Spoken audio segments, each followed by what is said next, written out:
Port Republic, and like many kids at the Jersey shore, Stewart Farrell loved going to the beach, playing on the sand and swimming in the ocean in and around Asbury Park. But unlike other kids who were content to ride the waves on surfboards, Farrell scrutinized the way the swells formed, how they broke on the shoreline, and where the water went when they were over. When he got arrested as a youth for allegedly trespassing on private beach property in Deal, a Jersey shore town notorious for its efforts to discourage outsiders from using its beaches, Farrell already knew the state as public beach access law, pointed out that he was walking below the high tide line as the law permitted, and was released. In 1962, a devastating nor'easter sent waves pouring across the beach near his home, burying streets under sand.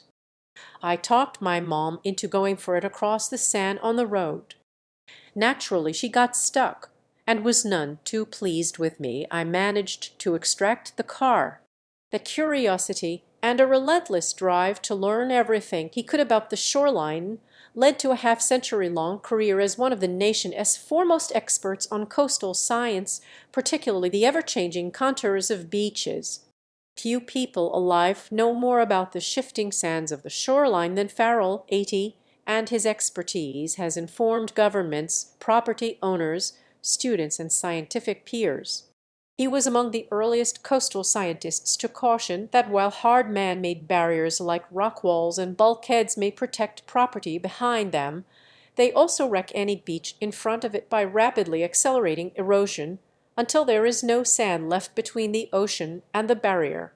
He favors softer engineered solutions like the beach replenishments being carried out primarily by the U.S. Army Corps of Engineers in recent decades, saying they are more flexible and in keeping with the eons-old process of ebbing and flowing sand, particularly along barrier island beaches. Farrell is retiring Friday as director of the Coastal Research Center, a prestigious research center he founded at Stockton University. Its main legacy has been decades of measuring the size of beaches in New Jersey.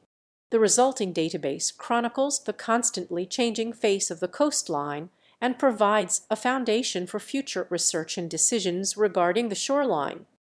It is dynamically unpredictable.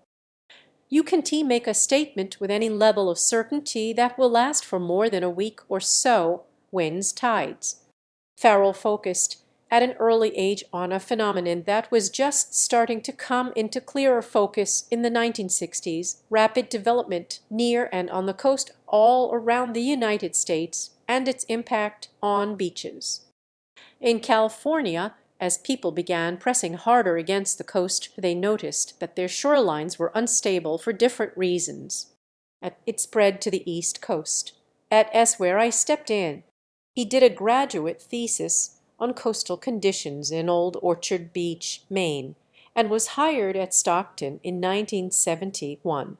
A decade later, he founded the Coastal Research Center, which quickly found itself in demand from shore towns struggling to deal with storms and erosion eating away at their beaches.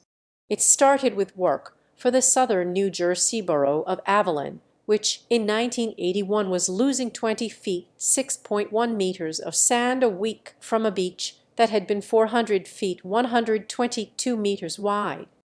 The measuring and charting of the contours of that beach would eventually be replicated in 170 fixed monitoring points along the 130-mile, 209-kilometer Jersey shore, and the center remains the go-to source of information on the condition of beaches before and after storms.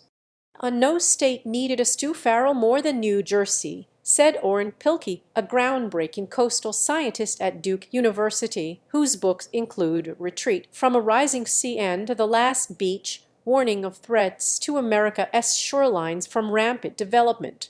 He cites the sea wall in Seabright, New Jersey, as a particularly major cause of beach erosion. He even came up with a term for such erosion, saying that beaches where sand vanished near sea walls had become New Jersey-ized. New Jersey went there first with massive sea walls, Pilkey said. We all learned from New Jersey. Stew came on the scene having to withstand a lot of opposition to his ideas. Farrell also documented how shore towns that had undergone beach replenishment, where sand is pumped ashore from the ocean floor, fared vastly better during Superstorm Sandy in 2012 than those that were not protected by dunes. In succeeding years, his expertise was sought repeatedly in court as property owners wrangled with governments over the use of eminent domain to seize control of parts of privately owned beaches so that protective dunes could be built there. Dennis Reen-Knecht, director of the New Jersey Department of Environmental Protection S Division of Resilience Engineering and Construction, said Farrell's work has influenced many state officials as they make decisions on beach maintenance. For these and many other reasons, he will forever be appreciated as both a great educator and a steadfast partner in state and federal coastal protection projects. Follow Wayne Parry on Twitter at www.twitter.com/WayneParryAC